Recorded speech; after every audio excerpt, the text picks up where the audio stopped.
Bonjour le Pdol. Quartier des ondes, la voix des quartiers.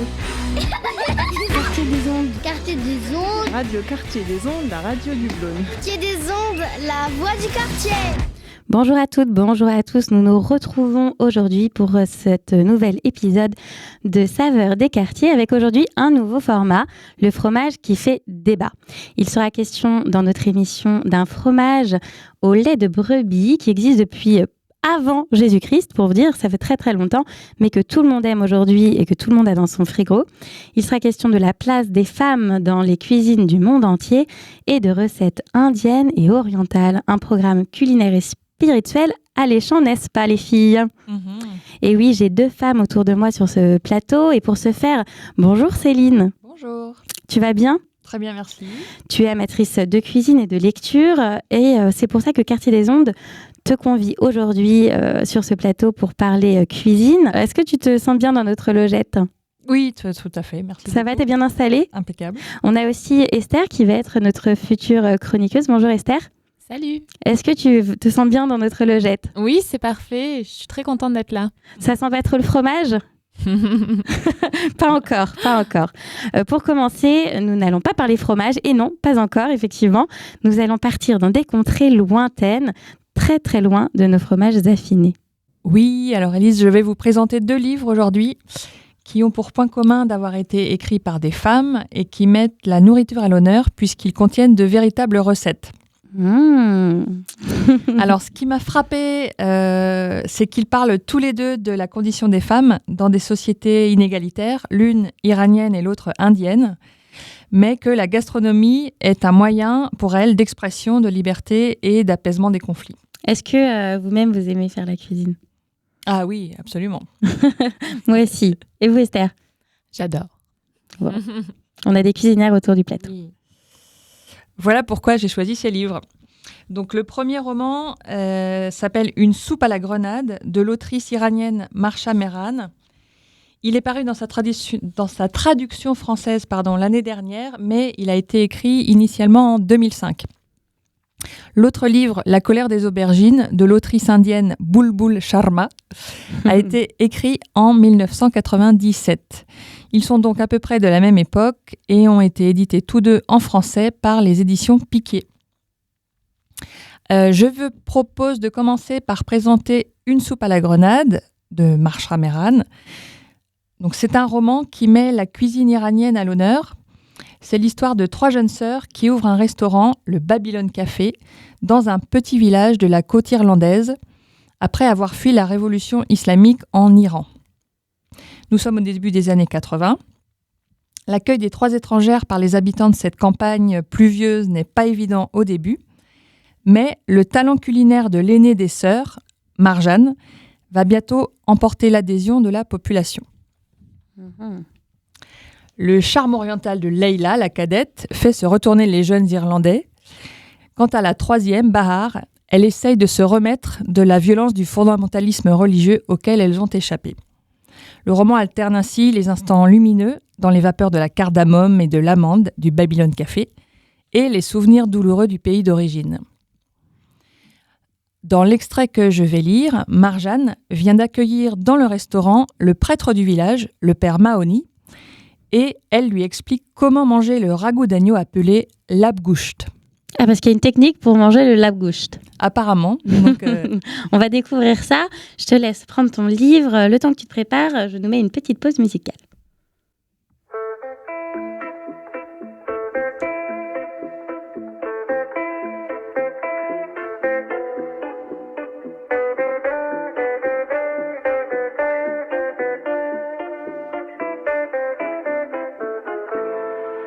What a life, what a night, what a beautiful, beautiful ride. Don't know where I'm in 5, but I'm young and alive. Fuck what they are saying, what a life. I am so thrilled right now, 'cause I'm popping right now. Don't wanna worry about a thing, but it makes me terrified to be on the other side. How long before I go insane? I am so thrilled right now, 'cause I'm popping right now. Don't wanna worry about a thing, but it makes me terrified to be on the other side. How long before I go? On écoute Céline avec le livre Une soupe à la grenade. Marjane sourit en posant le plateau sur la table. Elle remarqua que la tasse de thé au jasmin était déjà vide. « Voici l'abgouste que je vous avais promis. J'espère que vous l'aimerez. »« J'en suis sûre, vous êtes trop gentille. Mon Dieu, quel parfum! Quel parfum vraiment! Cette abgouste ne serait pas un plat portugais par hasard ? Quand j'étais jeune, j'étais plutôt fin connaisseur en cuisine portugaise. C'est pour ça que je vous le demande. » Le père Mahony se rassit devant le plat, et quand il posa les yeux dessus, il oublia instantanément la réunion du comité pour laquelle il n'allait pas tarder à être en retard. Non, c'est perçant de bout en bout. C'est copieux, mais ça contient des ingrédients très fins. Voulez-vous une autre tasse de thé ? Ou une théière peut-être ? Oh, eh bien, je ne peux pas refuser à présent, hein ? Il regardait les divers composants de l'abgouste en se demandant par où commencer. Il prit sa cuillère pour goûter le bouillon, mais interrompit son geste, comme s'il allait faire mal. Le bouillon est assez clair, vous pouvez le boire tout au long du repas, mais le plat de résistance, c'est le mélange de viande là. Le pain fin s'appelle du lavache. On s'en sert pour prendre la viande, et on ajoute au fur et à mesure les oignons et les herbes, et tout ce qu'on veut. C'est un plat très nourrissant, spécialement pendant les mois d'hiver, expliqua Marjane, tout en désignant chaque aliment. Elle prit la tasse vide pour aller la remplir au samovar. Décrire la meilleure façon de manger l'abgouste avait réveillé des souvenirs du pays. Elle baissa le levier du samovar et regarda le liquide jaune remplir la tasse en verre rehaussé d'or. Si elle avait été en Iran, ce thé aurait été accompagné de grains de grenade saupoudrés d'angélique moulue, de noisettes grillées ou d'un halva poisseux au safran et à la carotte. La nuit du solstice d'hiver, tous les membres de la famille se retrouvaient sur le tapis du salon pour partager ces mets et raconter des histoires. S'il faisait particulièrement froid, ils se pelotonnaient autour du corsi, une table basse recouverte d'une courte pointe et drapée d'un tissu joliment brodé. Sous cette table, un petit radiateur électrique leur réchauffait le cœur et les genoux quand ils y prenaient place pour raconter leurs souvenirs et les espoirs qu'ils entretenaient pour l'année à venir.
آسون نمیشه کوه قصه روی قلبم دیگه بیرون نمیشه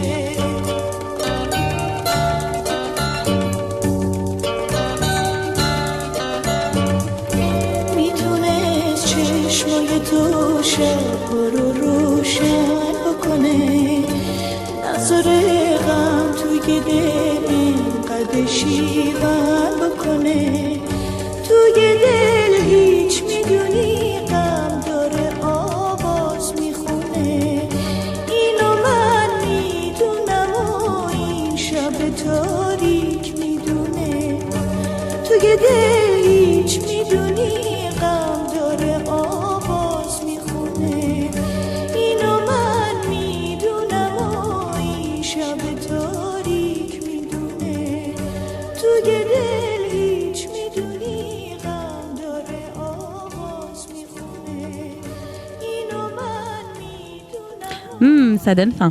Alors, bonne nouvelle, au début du chapitre, on a la recette de l'abgoucht en entier. Et plus tard dans le roman, on a d'autres recettes, celles des dolmas, des oreilles d'éléphant, qui sont une pâtisserie, du pain à la vache ou encore celle de la fameuse soupe à la grenade qui donne son titre au roman. Le pain à la vache dont elle parle à un moment dans le bouquin. Tout à fait, oui.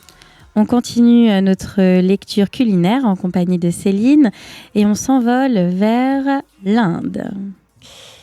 C'est ça. Donc, à présent, je vais vous présenter La colère des aubergines, un titre fabuleux, de Bulbul Sharma, paru, j'ai envie de le prononcer comme ça, Bulbul Sharma, paru dans sa version française en 2002. Ce livre contient 12 histoires, dont chacune se termine par une recette authentique de la cuisine indienne. Alors, ce livre me plaît tellement qu'il va probablement devenir mon nouveau livre de chevet, à moins qu'il ne devienne mon nouveau livre de cuisine. Vous n'aurez plus qu'à manger au lit, du coup. C'est un programme. Ces 12 nouvelles sont des récits gastronomiques dans lesquels la cuisine indienne est le personnage principal. Par exemple, une première histoire nous immerge dans une grande maison remplie de domestiques affairés à la préparation d'une grande noce. Une autre nous emmène dans un village de montagne où un époux éploré part chercher des champignons noirs pour reconquérir sa femme qui a pris un amant. Le ton est parfois drôle, parfois grave. Les relations entre les hommes et les femmes sont teintées de frustration, de colère, mais aussi, toujours, une note d'espoir, un humour aigre-doux et une pincée de coriandre. Évidemment. L'extrait que je vais vous lire est tiré du chapitre « L'épreuve du train », dans lequel M. Gopal Sen entreprend un voyage de 2 jours en train, accompagné de sa femme et de sa fille, ce qui le plonge dans un état d'anxiété et de jalousie extrême. Il a peur que ces femmes, comme il dit, soient enlevées par des inconnus. Il va ainsi passer le voyage à s'inquiéter de tout, par contraste avec les femmes qui, de leur côté, discutent joyeusement et échangent des plats avec leurs voisins de compartiment. Cette nouvelle est une merveille de dépaysement et d'humour noir.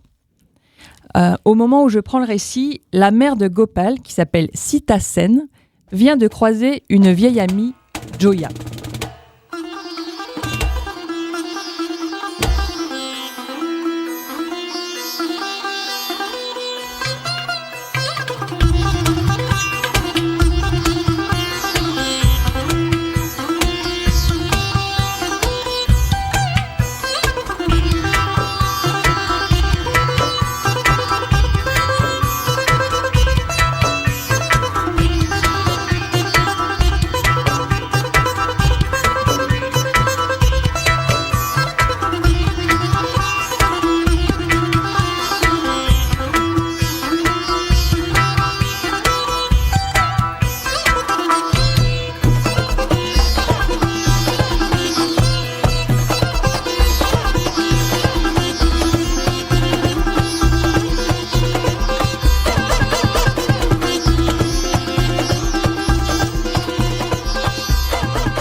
Sita, mon Dieu, comme tu as vieilli, je ne t'aurais jamais reconnue sans ta verrue au menton, dit-elle. Dans un froufrou de pans de sari et à grands cris de ravissement, les 2 femmes repoussèrent les bagages pour s'étreindre. Le train poussa un sifflement plaintif et quitta la gare de mauvais gré avec des petits cris aigus et les gémissements de chiots nouveau-nés. Une secousse projeta sur leur siège Sita Sen et son amie Joya, qui se mirent à bavarder avec animation. Gopal les regardait d'un air misérable tout en tentant d'extirper ses chevilles des courroies du sac. Telle la brume qui précède le lever du soleil, confusions et querelles à propos des places se résorbèrent dès que le train se mit en branle. Tous les passagers, y compris ceux qui venaient de s'affronter avec acrimonie, étaient maintenant installés côte à côte, à l'amiable, bavardant comme de vieilles connaissances. La paix descendit sur les compartiments ferraillants. Le train n'avait pas quitté la banlieue que déjà on déballait des paquets de nourriture. Un arôme de ghee pur, du beurre clarifié, flottait dans l'air, tandis que Sita disposait des pourris, des galettes de blé, sur une immense assiette en inox, à côté d'une boîte à encas pleine de curry de pommes de terre secs. « Prends-en, c'est à la coriandre et aux graines de cumin noir. » Elle étala du curry sur un pourri, le roula et l'offrit à son ami. « Non, merci, il est trop tôt, » refusa poliment Joya, qui, l'instant d'après, tendait la main vers le roulé irrésistible. « Un peu de pickle de mangue ?» proposa Sita Sen. « Je l'ai préparé moi-même. » Et Joya, dégageant son bras des plis soyeux de son sari, tendit de nouveau la main avec empressement. « Tu as toujours été bonne en sciences domestiques, Sita. Nous savions toutes que tu te marierais la première. Est-ce que ton mari est encore... est-ce que tu... » demanda Joya à voix douce et basse, un morceau de mangue accompagnant délicatement les gestes de sa main. « Le père de Gopal nous a quittés il y a 7 ans, » répondit Sita. « Le cœur, » ajouta-t-elle en tapotant vigoureusement son buste généreux. Joya mâchonnait pensivement son morceau de mangue. Après avoir respecté une courte pause de circonstance, elle avala le pickle. « Le mien est parti il y a 5 ans. Le cœur et les reins, les deux ?» dit-elle en jetant à son ami un regard triomphant.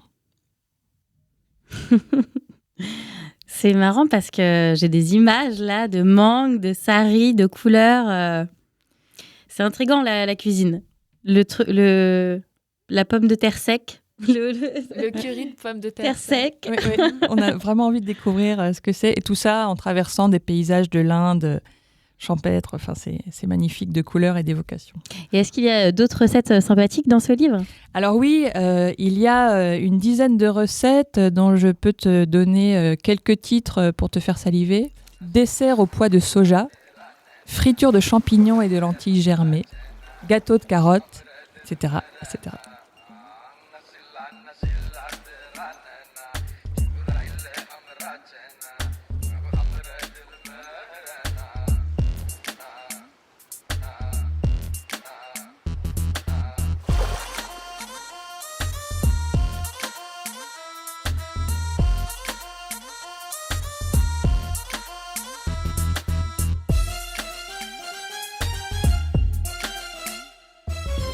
चलिया चलिया चलिया रूह चुरा लूं मैं हूँ ऐसी चलिया चलिया चलिया ओ चलिया हाथ ना आऊं मैं हूँ ऐसी चलिया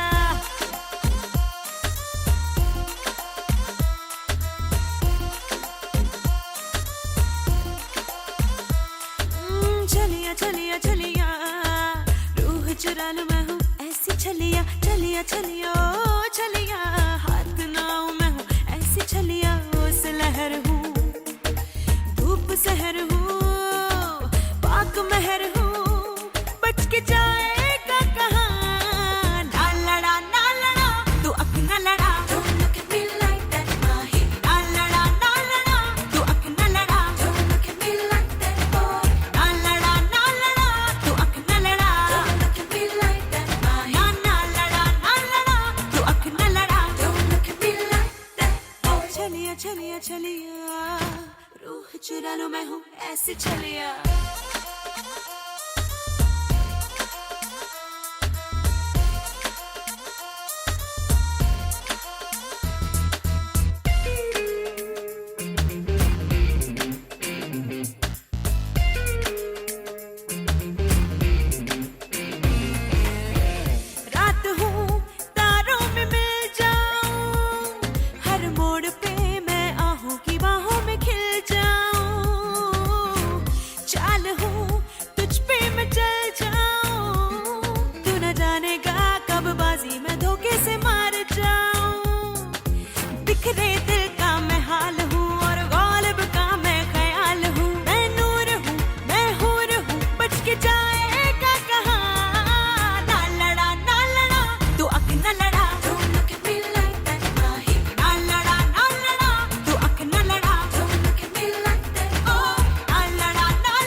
On se retrouve avec Céline pour la suite de notre émission Le fromage qui fait débat.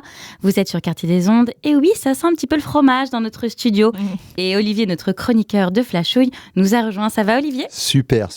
Génial. Est-ce que ça va toujours, Céline ? Impeccable. Et puisque l'on voyage depuis tout à l'heure grâce à tes histoires, Céline, tu vas avoir le droit à un peu de réconfort et tu vas avoir ce droit extraordinaire de goûter le délicieux fromage que je vous propose de découvrir un peu mieux aujourd'hui. Alors pour cela, je vais vous demander de fermer les yeux. Mon assistante va vous déposer des petites assiettes devant vous. Surprise. Attention. Prenez votre petite fourchette en main. C'est dur, on voit pas. Oh là là, c'est technique. Pas simple, on en fout sans rien partout, voir. Et vous pouvez, alors essayez de piquer votre petit ingrédient. Oh, attention, c'est à côté. Tu es à côté de l'assiette, Olivier. Et allez-y, goûtez. Alors, ne dites pas tout de suite ce que c'est. N'allez pas trop vite. Sans tout de suite dire ce que c'est, quel goût est-ce que vous sentez, Céline, pour commencer ? C'est salé. En termes de texture, Olivier, qu'est-ce que toi tu ressens, ou en termes de goût ? C'est doux. C'est pas évident, dire. La texture, là. Ah oui, il y a une texture un peu particulière. Est-ce que c'est crémeux ? Est-ce que c'est plutôt solide ? C'est crémeux, mais sur la première en bouche, on sent que c'est solide et de suite, ça se transforme en côté crémeux, si je puis me dire. Est-ce que c'est bon ? Ouais, à fond. C'est vrai. Alors, le fromage dégusté autour de la table est un fromage incontournable, présent dans de nombreux frigos français, alors que ce n'est pas un fromage français. Il s'agit de là, est-ce que vous avez reconnu ? J'ai un soupçon. Alors, Olivier, tu as reconnu, toi ? Du Bambi, non ? Ouais, et plus particulièrement Je suis trop fort. de la On dirait que c'est de la feta. Voilà. C'est un fromage qui a un goût très particulier, qu'on reconnaît souvent tout de suite. Il est assez unique en son genre grâce à son lait, effectivement, de brebis. Alors là, on l'a goûté, il n'est pas nature.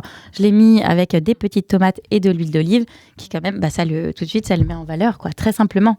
Qu'est-ce que vous en pensez ? Ouais, carrément. Alors, on va en savoir un petit peu plus sur ce fromage qui est né durant l'Antiquité. C'est bon ? Vous avez l'air de vous régaler. Ouais, on t'écoute, vas-y. Parce que moi, je mange pas. Donc pendant que je parle pas la bouche pleine. Pendant que vous vous régalez, je vais vous en dire un petit peu plus sur ce fromage. Son nom, il est emprunté au mot italien feta, signifiant tranche. Pourquoi ? Parce qu'on le sert, j'imagine, souvent en tranche. C'est à partir des années 1930 que la production de feta commence à sortir des sentiers battus et à se développer au-delà des frontières grecques.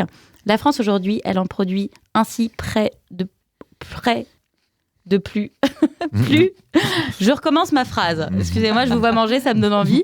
La France en produit ainsi plus de 20 000 tonnes par an. L'Allemagne et le Danemark sont également de gros producteurs, à la seule différence près qu'ils le font avec du lait de vache et non pas du lait de brebis. Non, ça doit pas être le même goût, du tout. Eh bien, écoutez, des fois, on en a mangé, je crois, sans le savoir, qui était du lait de vache. Alors, ça doit être moins bon. Mais depuis 2002, ça a fait quand même des histoires. Donc, depuis 2002, la feta dispose d'une AOP, appellation d'origine protégée. Donc concrètement, ça veut dire que seule la feta produite en Grèce à partir de lait de brebis peut porter cette appellation. Autrement dit, la feta élaborée en France avec du lait de vache a dû se trouver un autre nom depuis. Mais alors, on mange à une saison particulière, la feta ? Alors la feta, elle se déguste en primeur dès le mois de juin à décembre. Alors en primeur, ça veut dire juste après la production. C'est bien ça, Céline. On en a parlé tout à l'heure. Tout à fait, mais la pleine saison de la dégustation de la feta, c'est de janvier à mai. Et pourtant, on la mange souvent l'été. On est en plein dedans. Et voilà, en tout cas, ça commence. Et c'est riche en calories, parce que depuis tout à l'heure, j'en mange, mais... Ah oui, c'est vrai, là, pour avoir le summer body. Alors, la feta, c'est quand même plus riche que d'autres fromages frais comme la ricotta. Mais il y a de bons apports en protéines, en calcium, en vitamine D, A et B2. Attention, je sors mes notions de vitamines dont on ne comprend rien. Mais en tout cas, c'est suffisamment important pour en faire un aliment intéressant pour l'équilibre nutritionnel. Donc voilà, c'est pas du cheat meal, c'est un bon produit. Donc allez-y sur la feta, mais attention, c'est quand même très riche en sodium. La quantité de sodium est assez élevée. Donc évitez d'ajouter du sel à vos préparations à base de feta. Et même pour la dessaler, une petite astuce, vous la trempez dans l'eau, quelques minutes, ça va la dessaler. Ok. En termes de calories, 100 grammes égale 226 calories. C'est-à-dire que si vous mettez une barquette de 200 grammes, donc toute une barquette qu'on trouve en commerce, vous arrivez presque à 500 calories. Donc, c'est comme si vous mangez un burger. Ah oui, quand même. Donc, attention. Hein. Mais on parle de tout ça, mais sans vouloir, je vois une bouteille de vin là, sur la table. Oui, je ne veux pas couper, mais... Et c'est vrai que c'est pas dans nos habitudes, Olivier. Mais est-ce que tu peux nous servir, s'il te plaît ? Avec plaisir. Voilà. Alors en fait, qu'est-ce que c'est ? Pourquoi ? Je t'explique. On va parler pairing. Alors, qu'est-ce que c'est le pairing ? Sers tout le monde, hein, espèce de radin. Attends. Tu peux pas faire ça sans me... C'est fou, ça, quand même, sans nous servir. Attends, j'ai peur d'en mettre à côté. Oui, mais attention quand même au micro. On est prudent. On ne fait pas ça souvent en studio. C'est une première. Non. Ça va aller. Ça ira. Ça va aller. Parce que Céline elle doit quand même faire sa chronique après. Alors, le pairing, c'est l'alliance mets et vin. Donc, comment on marie bien le vin aux aliments. Et alors, qu'est-ce qu'on boit avec la feta ? Alors, surtout pas de vin rouge, parce que les tanins du vin rouge, qui sont très puissants, vont absorber le goût de la feta. Donc, on va privilégier un vin blanc, par exemple celui qu'on est en train de boire. C'est un Chablis 2020. Alors, il est comment ? J'en profite. Un Chablis, oui, t'es sûr de pas te tromper. Hein. Ouais. Et alors, est-ce que ça va bien avec la feta ? Si vous faites une petite bouchée de feta, une petite bouteille... Tiens, passe-moi une petite bouchée de feta pour que je vois... On n'en est plus beaucoup, hein, mais... Parce que les notes minérales du Chablis vont très bien avec la feta. Attention. C'est pas mal. Mmh. Le côté salé, en plus, enfin, ça se marie bien. Ça te marie bien. Et c'est le fruit, je trouve, qu'il y a dans le vin. Aussi qui est bon, quoi. On se régale. Ouais, c'est vrai. C'est dur, on a des métiers difficiles. Ah, c'est vrai. Donc, voilà, le vin blanc, donc des vins blancs quand même assez fruités. Effectivement, mais le côté minéral du Chablis va bien également. Et on peut aussi aller vers des rosés, donc forcément la salade grecque, barbecue, avec du rosé, ça s'y prête bien avec les beaux jours qui arrivent. Certains sites conseillent notamment le vin corse avec des rosés particulièrement fruités aux notes de poivre et de fumée qui se dégustent particulièrement bien avec des plats méditerranéens, ou le Côte de Provence qui a parfois des arômes de fruits jaunes, de vanille, de noisettes et de brioche. C'est beau de parler de vin. C'est beau. Hein. Et pour ça, les rosés de l'appellation Côte de Provence sont incontournables à déguster avec toutes sortes de fromages frais. Alors, comment on cuisine la feta ? Donc, soit en salade grecque, la classique. Donc, les ingrédients, tomates, concombres tranchés finement, oignons rouges tranchés finement, feta, huile d'olive, un petit peu d'origan. Et on peut rajouter, si on veut vraiment être comme chez les Grecs, des olives noires. Je vous parle de la version de la salade grecque chaude que j'ai découverte à Santorin, où je me régale. Un petit plat de terre, qu'on peut mettre au four. Votre feta, votre carré de feta, quelques oignons, des tomates cerises, de l'origan, de l'huile d'olive toujours, au four, 180 degrés, 20 minutes. Vous le ressortez, vous mangez ça avec du pain. Wow. Bon, c'est un peu riche, mais franchement, c'est délicieux. Parfait. Vous, comment est-ce que vous cuisinez la feta ? Parce que c'est vrai, tout le monde le cuisine aujourd'hui. Est-ce que toi, par exemple, Céline, t'en as dans ton frigo ? De fait, moi, je préfère la feta cuite, en fait, et je m'en sers pour rôtir des plats de légumes l'été, pour faire des tians aux légumes, tous les légumes de la saison. C'est le côté gourmand avec les légumes. Voilà, un peu de feta par-dessus. Voilà. Et toi, Olivier, est-ce que tu as de la feta dans ton frigo ? Est-ce non, que c'est quelque chose que tu consommes ? Pas régulièrement. J'en consomme, mais c'est vraiment de temps en temps. Et ça va être du classique, c'est-à-dire tomates, basilic, feta. Ça suffit. Hein. Ouais, je trouve. Je trouve que c'est un mariage vraiment... qui est vraiment parfait, bon, ouais. Mais qui peut s'adapter à des quiches, à des briques. On a vu une recette en studio quand on préparait l'émission, un crumble feta épinard par exemple. Ça se marie avec tout, mais c'est vrai que c'est un aliment d'été. C'est pour ça qu'on en parle aussi à la radio. Bon, maintenant que vous avez fini quasiment vos assiettes, Céline, elle se garde un petit peu quand même. Moi, j'ai vraiment tout fini, moi. Ah ouais, non, alors, il m'a dit, j'ai trop mangé ce midi, je vais rien manger, tu parles. Moi, je veux que ma diction soit quand même un petit peu acceptable pour la suite. C'est vrai. On continue avec toi, Céline. On revient sur une petite enquête que tu as faite. Alors, on n'est pas sur du Reporters sans frontières, mais quand même, il y a des belles choses qui ressortent de cette petite enquête. Une enquête sur le rôle des femmes en cuisine. Le fromage qui fait débat, cette émission, c'est aussi, on parle de cuisine et un peu de ce que ça englobe dans notre société. Donc, on mange, on boit, mais aussi on parle de trucs un peu sérieux quand même. Est-ce que tu peux nous raconter un petit peu ? Oui, alors comme j'avais fait des lectures sur la cuisine et les femmes pour cette émission, j'ai eu envie de mener d'autres entretiens sur le même thème. Et je suis allée creuser la relation entre les mères et les filles à travers la cuisine. Et j'ai interviewé 3 personnes et je me suis rendu compte que c'était un sujet très émotionnel, en fait. La cuisine est émotionnelle. La cuisine, il y a Complètement. toujours du sentiment. Ouais, et puis ça doit une nostalgie aussi, un souvenir de. Bah ouais, puis tu fais de la cuisine sans sentiment, c'est mauvais. Voilà, donc j'ai commencé par interviewer ma maman, qui m'a raconté que la première recette qu'elle avait réalisée toute seule, c'est sa propre mère qui la lui avait enseignée quand elle avait 17 ans. Et alors, ce qui est très rigolo, c'est que la semaine après que j'ai fait cette interview, ma mère a enseigné cette recette à ma nièce. Ça lui a donné envie. Ça lui a donné envie. Et donc, C'est beau, c'est c'était généreux. une crème à la vanille avec des poires pochées au vin. C'est quand même assez élaboré, quoi. Oui, hein, c'est. Ça donne envie. Pour une première recette. Bah, on veut bien le dessert. Bon, ça sera pour l'émission d'après. Donc, c'est ça la transmission, en fait. C'est ce qui est beau. Même si ça n'est jamais pareil, parce qu'on a beau essayer de refaire une recette de sa mère, avec ou sans son conseil d'ailleurs, mais avec les mêmes ingrédients, les mêmes dosages, ça n'a jamais le goût de la maison. Et toi, Élise, est-ce qu'il y a des recettes que tu as apprises de ta mère et que tu sais refaire à la perfection ? Alors non, parce que moi, c'est mon père qui faisait la cuisine, donc c'est mon père qui m'apprend. C'est toujours lui que j'appelle pour avoir des conseils culinaires. Par contre, il y a un gâteau de semoule de ma grand-mère, mais qui est parti depuis longtemps. J'avais 6 ans et j'aimerais bien connaître la recette et je vais chercher pour l'avoir. Ça me donne envie d'avoir cette recette. Et elle cuisinait toujours ma grand-mère des betteraves. Je vais loin là, dans l'introspection. Tu retournes à la racine. Et si je peux te j'adore les permettre. betteraves. Non, mais finalement, j'ai eu une femme dans ma vie qui m'a donné envie de faire la cuisine, plutôt ma grand-mère et plutôt mon père aujourd'hui qui me transmet des choses, notamment la sauce gribiche qu'on mange avec la tête de veau ou le pot-au-feu qui fait particulièrement bien et que je refais. Je pense assez bien. Ah, du costaud, quoi. Ouais, c'est du costaud. Nous, les abats à la maison, ça y est. C'est pas rustique. commun. Et toi, Olivier ? Moi, je me rends compte que dans la famille, on cuisine tous beaucoup.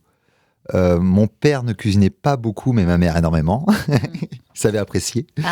Et du coup, ouais, je cuisine énormément. Mes sœurs aussi, donc c'est peut-être un gène, je sais pas. Et quelle recette ta mère t'aurait transmise ? Eh ben, c'est ça que je réfléchis depuis tout à l'heure, mais j'ai pas une recette en particulier. On en fait quand même pas mal. Je sais qu'elle fait une bouillabaisse que j'ai jamais réussi à refaire, qui est incomparable. Elle vient évidemment. du Sud et- Évidemment. Et c'est vrai que ça, c'est sa recette. Mais je lui laisse, en fait. Ouais. J'ai pas encore C'est envie qu'elle me le transmette. Ouais, Oui, ouais. c'est vrai, il y a quelque chose d'interdit à faire Ouais. mieux ou à faire Ouais. pareil. C'est Ouais, comme ouais. un territoire C'est le sacré. plaisir de se mettre les pieds ça. sous la table aussi, Olivier, n'est-ce pas ? C'est ça. Je ne sais pas faire, tu fais mieux. Donc, Il est filou. là, je Ben fais. voilà, ouais. Alors, il y a quelques exceptions comme ton papa, mais c'est vrai que moi, j'ai plutôt hérité de cette tradition où les hommes étaient presque interdits en cuisine, en fait. Et donc, ma maman a plus de 70 ans. Elle m'a appris que, de son temps, les filles, vers 14-15 ans, pouvaient aller en école ménagère.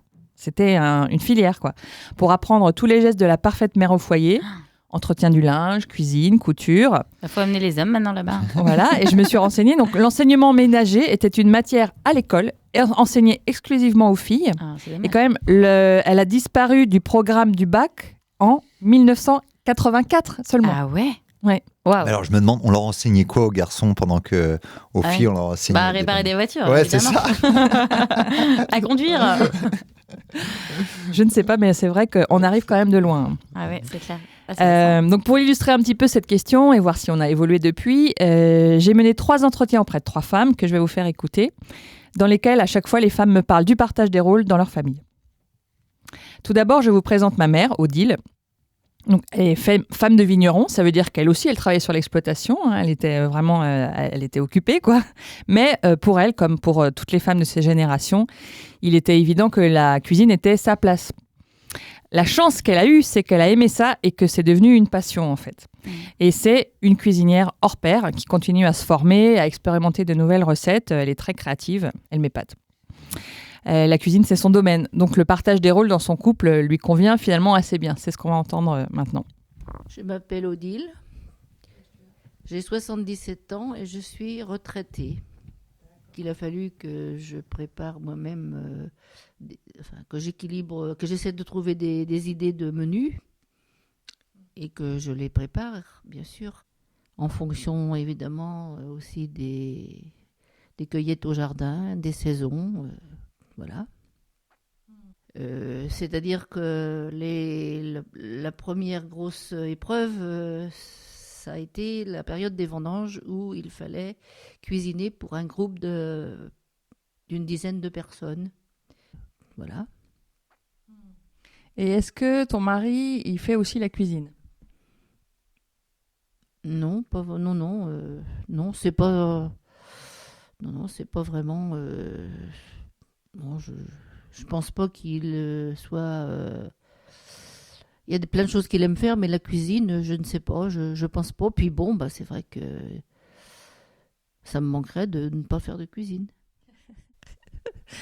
Mais le pauvre, si ça se trouve, il y avait un grand talent culinaire et qu'on ignorait. À part les œufs à la Paul Bocuse, oui, je sais pas, vraiment, c'est... des œufs qui nagent dans le beurre, un œuf au plat, mais avec beaucoup de beurre. Ah oui, ça c'est le plat préféré de ton mari. Enfin, c'est celui qui sait cuisiner, c'est ça ? Oui. Peut-être que le monde agricole et surtout les hommes sont attirés plus par le jardin et les travaux à l'extérieur. Comme un partage des tâches un peu traditionnel, quoi. Oui, mais déjà c'est bien. Ils produisent déjà les légumes, ils entretiennent les arbres fruitiers, c'est déjà beaucoup. Alors voilà, j'ai appris que ma maman, après 50 ans de mariage, n'était pas tout à fait sûre de savoir si son mari savait cuisiner ou pas, ce qui m'a paru très très rigolo. À part les œufs Les œufs à la sauce Bocuse, oui, c'est le... La sauce au beurre, quoi. C'est ce que j'ai compris. C'est des œufs avec beaucoup de beurre. La sauce au beurre, ouais, mais ça va être trop bon. C'est une blague dans ma famille. Qu'est-ce qu'on mange le dimanche soir, typiquement ? Des œufs à la sauce Bocuse, voilà. Tout de suite, ça fait beaucoup plus chic. Ah oui, c'est ça fait mieux qu'un faux plat, mais c'est génial, je garde ça. C'est ça. Donc voilà, j'ai interviewé ma maman qui est une femme d'une certaine génération et je me suis dit que peut-être ce serait différent dans une famille où la femme travaillait, on va dire, à l'extérieur. C'est alors que j'ai interviewé mon amie Ami qui, elle, nous parle de sa maman.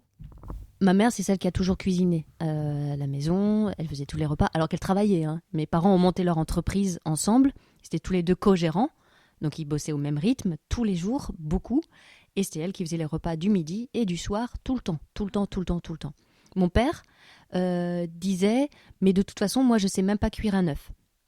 Et en fait, mes parents se sont séparés et mon père était bien contraint de se faire à manger tout seul. Donc il a commencé par faire un œuf, des pâtes, et petit à petit, en fait, il s'est mis à trouver des recettes sur Internet, à aller manger chez des copains, à dire « Ah tiens, comment tu fais ça ?» Et maintenant, il passe son temps à envoyer des photos sur WhatsApp, le groupe de la famille, des photos de son assiette en disant « Aujourd'hui, ossobuco ». Je me suis rendu compte que c'était pas mon père qui s'est mis en recul. En fait, c'est un mouvement à deux. C'est ma mère, elle prenait la place de la cuisine parce qu'elle s'est dit que c'était cette place-là qu'elle devait avoir. Mais mon père, du coup, s'est dit « Ah, j'ai pas de place là-dedans, donc je n'y vais pas ». En fait, comme il n'y avait pas de dialogue, tous les deux se sont rangés dans leur coin en disant que c'était leur place. Et voilà, alors quand quelqu'un arrive vers vous en vous disant « Ce soir, c'est ossobuco, méfiez-vous ». Mais c'est vrai que c'est la mode. Les gens prennent au restaurant en photo ce qu'ils mangent, ce qu'ils cuisinent, parce que c'est un art. C'est vrai. Ça devient un art. Et ils sont très très fiers. Et donc c'est ça qui m'a amusée dans cette interview, c'est que voilà, un homme qui n'avait jamais cuisiné de sa vie, tout à coup, il faut qu'il le fasse savoir qu'il sait faire, quoi. Ah oui, c'est vrai. Donc en tout cas, ce que nous dit Amy, c'est que la clé finalement dans le couple, c'est quand le dialogue est là, quoi. Et de laisser de la place aussi peut-être. Et laissez la place, mesdames. Quittez vos cuisines, mais elles n'ont pas envie. Parce qu'en fait, ils sont aussi capables et il faut les laisser faire. Donc, pour voir si les choses ont quand même un peu évolué depuis, j'ai demandé à une de mes collègues comment ça se passe aujourd'hui pour elle dans sa maison. Donc, Servane, je suis mariée et maman de 3 enfants, de 3 ados, 13, 16 et 19 ans. Alors, aujourd'hui, je vais t'interroger sur la cuisine et la transmission entre mère et fille. Et du coup, je voulais savoir, toi, ta maman, est-ce qu'elle cuisinait ? Alors, moi, ma mère cuisinait parce qu'elle avait des valeurs qu'elle avait reçues grâce à sa propre maman. Mais en même temps, ça correspondait aux années 80, 90, où là, il s'est développé quand même pas mal de choses pour la femme active. Et j'ai donc été élevée à la fois dans les bons petits plats, les salades de fruits, les choses comme ça, mais également les pizzas surgelées et les plats préparés. Est-ce que tu crois que ta mère t'a transmis le goût de la cuisine ? Non, je pense qu'elle m'a davantage transmis le fait que la santé passe par l'alimentation. Donc ça, il fallait quand même manger à minima équilibré pour rester en bonne santé. Alors, est-ce qu'aujourd'hui, dans ton couple, il y a un partage des tâches très clair au niveau de la cuisine ? Alors, le partage, il est de manière temporelle, puisque j'ai tendance à cuisiner la semaine, et mon mari n'hésite pas à rentrer dans la cuisine le week-end. Donc toi, tu chasses pas ton mari de ta cuisine ? Absolument pas. T'es même plutôt contente quand il est là ? Alors, s'il fait des plats qui me correspondent, je suis ravie qu'il fasse à manger. Si c'est un peu trop riche, je suis moins d'accord. Donc il y a aussi un partage du territoire, on va dire, en termes de diététique. Tout à fait. Mais les enfants sont ravis que mon mari cuisine. Donc toi, tu es un peu la garante santé, et lui, il est le garant, on va dire, plaisir et fun, quoi. C'est ça. Et voilà, donc on dirait que quelle que soit la situation professionnelle des femmes, ce sont finalement toujours elles qui gèrent un peu plus la nourriture. Elles sont en charge de la santé des enfants, voire de la santé du mari, de l'équilibre nutritionnel, etc. Donc c'est vrai que tout nous pousse à ça, en fait.